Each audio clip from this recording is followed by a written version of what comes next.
Welcome to మెగానే TV burning topic.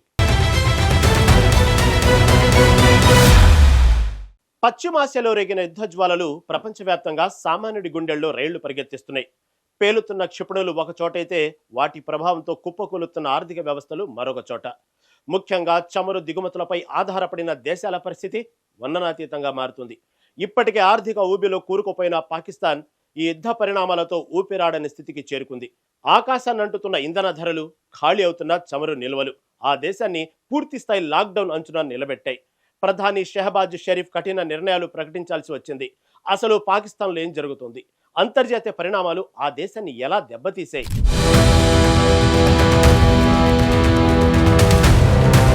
పశ్చిమాసియాలో యుద్ధ మేఘాలు కమ్ముకోవడమే ఆలస్యం. ప్రపంచ ఆర్థిక వ్యవస్థల పునాదులు కదిలిపోయాయి. అంతర్జాతీయ మార్కెట్లు ఒక్కసారిగా కుప్పకూలాయి. ఈ యుద్ధ ప్రభావం అత్యంత వేగంగా మరియు తీవ్రంగా చూపింది ముడి చమురు ధరలపైనే. పశ్చిమాసియాలోని ఉద్రిక్తతల కారణంగా అంతర్జాతీయ మార్కెట్లో ముడి చమురు ధరలు ఏకంగా 30% మేర పెరిగాయి. ప్రస్తుతం ఉన్న పరిస్థితులు ఇలాగే కొనసాగితే బ్యారెల్ ధర త్వరలోనే $100 మార్కును చేరుకుంటుందని ఆర్థిక నిపుణులు హెచ్చరిస్తున్నారు.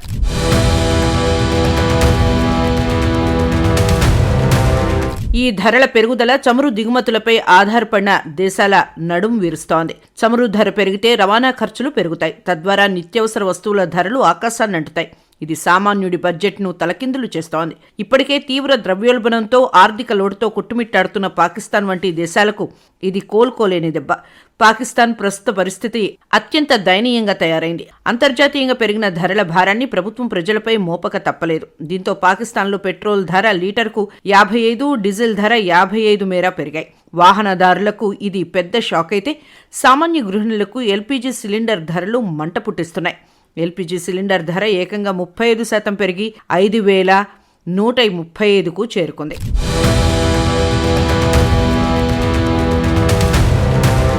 ధరల పెరుగుదల ఒక ఎత్తైతే చమురు లభ్యత మరో పెద్ద సమస్యగా మారింది. ప్రస్తుతం పాకిస్తాన్ వద్ద కేవలం 11 రోజులకు సరిపడా చమురు నిల్వలు మాత్రమే ఉన్నాయి. ఈ కొరతకు ప్రధాన కారణం సరఫరా గొలుసు తెగిపోవడం. వ్యూహాత్మకంగా కీలకమైన హార్ముజ్ జలసంధి గుండా చమురు రవాణా పూర్తిగా నిలిచిపోయింది. దీనికి తోడు ఇరాన్ జరిపిన దాడుల కారణంగా గల్ఫ్ దేశాల్లోని కీలకమైన ఆయిల్ రిఫైనరీలు ధ్వంసమయ్యాయి.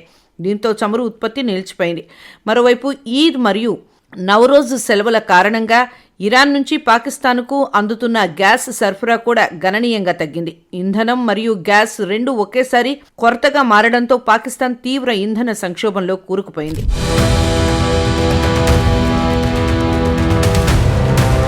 దేశం నడవాలంటే ఇంధనం అత్యంత అవసరం. అది లేని పక్షంలో దేశం స్తంభించిపోక తప్పదు. పాకిస్తాన్లో ఇప్పుడు అదే జరుగుతోంది. చమురు కొరత కారణంగా రవాణా వ్యవస్థ దాదాపు పడకేసింది. పరిస్థితి తీవ్రతను గమనించిన ప్రభుత్వం విద్యుత్ మరియు ఇంధనాన్ని ఆదా చేసేందుకు కఠినమైన చర్యలకు శ్రీకారం చుట్టింది. విద్యుత్ వినియోగాన్ని తగ్గించేందుకు విద్యా సంస్థలకు సెలవులు ప్రకటించింది. ఉద్యోగుల పనిదినాలను తగ్గించింది. వీలైనంత వరకు వర్క్ ఫ్రం హోం పద్ధతిని అమలు చేస్తోంది. దేశం ఇప్పుడు పూర్తి స్థాయి లాక్డౌన్ అంచున నిలిచిందంటే అతిశయోక్తి కాదు.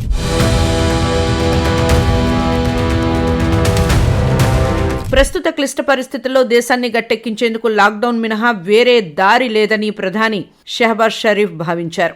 ఆయన జాతిని ఉద్దేశించి ప్రసంగిస్తూ ఇంధన సంక్షోభం తీవ్రతను దేశ ప్రజలకు వివరించారు మరియు పలు కఠిన నిర్ణయాలను ప్రకటించారు. ప్రభుత్వం తీసుకున్న ప్రధాన నిర్ణయాలు ఇలా ఉన్నాయి. విద్యా వ్యవస్థ. అన్ని ప్రభుత్వ, ప్రైవేటు పాఠశాలను తక్షణమే మూసివేశారు. విద్యార్థులకు చదువు నష్టపోకుండా ఆన్లైన్ తరగతులను నిర్వహించాలని ఆదేశించారు. ఇక ప్రభుత్వ, ప్రైవేట్ రంగ ఉద్యోగుల్లో 50% మందిని ఇంటి నుంచే పనిచేయాలని ఆదేశించారు. తీవ్ర ఇంధన కొరత ఉన్న పంజాబ్, బలూచిస్తాన్ ప్రాంతాల్లో వారానికి పని దినాలను 5 రోజుల నుంచి 4 రోజులకు తగ్గించారు. ప్రభుత్వ వ్యయాన్ని తగ్గించేందుకు మంత్రుల జీతాల్లో 20% కోత విధించారు. రవాణా నియంత్రణకి వస్తే ప్రైవేటు వాహనాల వినియోగంపై కఠినమైన పరిమితులు విధించారు. అలాగే ప్రభుత్వ వాహనాల కదలికలను కూడా గణనీయంగా తగ్గించారు.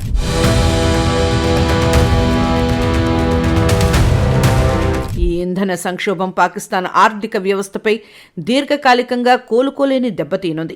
ఆర్థిక నిపుణుల అంచనాల ప్రకారం ఈ చమురు సంక్షోభం కారణంగా పాకిస్తాన్ జీడీపీ 2 నుంచి 3% మేర పడిపోయే ప్రమాదం ఉంది. ఇప్పటికే ఆకాశంలో ఉన్న ద్రవ్యోల్బణం మరింత పెరిగి 40 నుంచి 45% చేరుకోవచ్చని హెచ్చరిస్తున్నారు. దీని ఫలితంగా నిత్యావసర వస్తువుల ధరలు సామాన్యుడికి అందుబాటులో లేకుండా పోనున్నాయి. పరిశ్రమలు మూతపడి ఉద్యోగ అవకాశాలు దెబ్బతింటాయి. విద్యా సంస్థల మూసివేత కారణంగా విద్య నాణ్యతపై కూడా తీవ్రమైన ప్రభావం పడే అవకాశం ఉంది. మొత్తం మీద ఈ సంక్షోభం పాకిస్తాన్ సామాజిక ఆర్థిక వ్యవస్థలను అతలాకుతలం చేస్తోంది.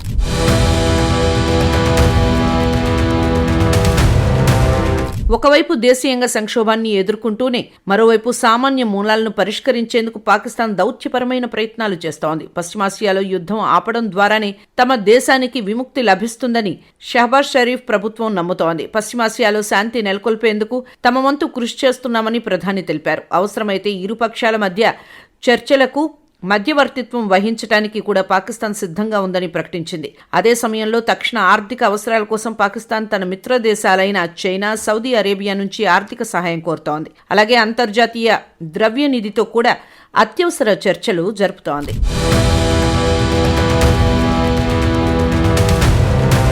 పాకిస్తాన్ ప్రస్తుతం తన చరిత్రలోనే అత్యంత క్లిష్టమైన ప్రమాదకరమైన ఆర్థిక సంక్షోభాన్ని ఎదుర్కొంటోంది. ఇప్పటికే ఉన్న ఆర్థిక సమస్యలకు ఇరాన్ యుద్ధం తోడవడంతో పరిస్థితి విషమించింది. ప్రభుత్వం తీసుకుంటున్న లాక్డౌన్ వంటి కఠిన చర్యలు, పొదుపు చర్యలు తాత్కాలిక ఉపశమనాన్ని మాత్రమే అందించగలవు. కానీ ఇవి దీర్ఘకాలిక పరిష్కారం కావు. పశ్చిమాసియాలో యుద్ధం త్వరగా ముగిసి అంతర్జాతీయ మార్కెట్లు సాధారణ స్థితికి రాకపోతే పాకిస్తాన్ ఉనికికే ప్రమాదం ఏర్పడే అవకాశం ఉంది.